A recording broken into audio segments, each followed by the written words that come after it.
Barasat medical college হাসপাতালের গেটের সামনে বিক্ষোভ দেখালো একাধিক বাম সংগঠন। ভুল স্যালাইন প্রয়োগে প্রসূতির মৃত্যুর পর স্যালাইন বিতর্কে গোটা রাজ্যে যখন উত্তাল, এই রকম পরিস্থিতিতে এসএফআই, ডিওয়াইএফআই সহ একাধিক বাম সংগঠন উত্তর ২৪ পরগনা জেলায় বারাসাতে সিএমওএইচ অফিসে বিক্ষোভ দেখাতে আসেন। কিন্তু সেই দপ্তর বারাসাত মেডিকেল কলেজ হাসপাতালের মধ্যে হওয়ায় তারা হাসপাতালের মেন গেটের বাইরেই যশোরের ওপরে বিক্ষোভ দেখাতে শুরু করে দেন। একই সঙ্গে বিক্ষোভ থেকে মুখ্যমন্ত্রীর পদত্যাগ দাবি করেন তারা। আজ বিকেল ৪:৩০ নাগাদে সেই ছবি তুলে ধরলাম আমাদের ক্যামেরায়।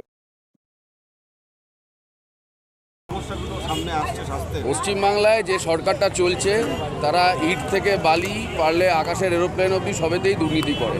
এখন সেই ভেজাল মেশাতে মেশাতে ওষুধ আর স্যালাইন এসে পড়েছে। এতে মানুষ বেঁচে থাকবার যে যে অ্যামিনিটিসগুলো একটা রাজ্যে দেশে দরকার হয় তার সবেতে দুর্নীতি। মানুষ বাঁচবে কি করে?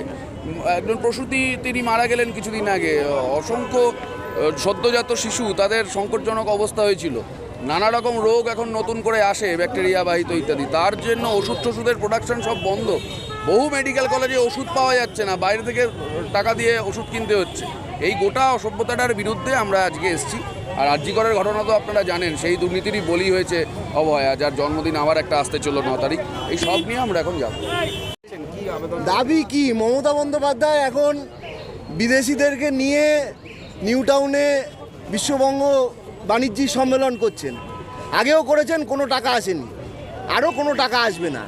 আর নিজে স্বাস্থ্যমন্ত্রী আর স্বাস্থ্য বিভাগে কোটি কোটি টাকার দুর্নীতি, বেআইনি স্যালাইন, জাল স্যালাইন বিক্রি হচ্ছে, সেগুলো স্বাস্থ্য দপ্তর থেকে দেওয়া হচ্ছে।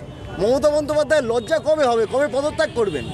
আমি বলছি মমতা বন্দ্যোপাধ্যায়ের পদত্যাগ তো প্রয়োজন, কিন্তু তার আগে গরিব মানুষ যারা এই সরকারি স্বাস্থ্য ব্যবস্থাকে ব্যবহার করে তারা যে বিপদে পড়েছে, সেই বিপদের সুরাহা কবে হবে?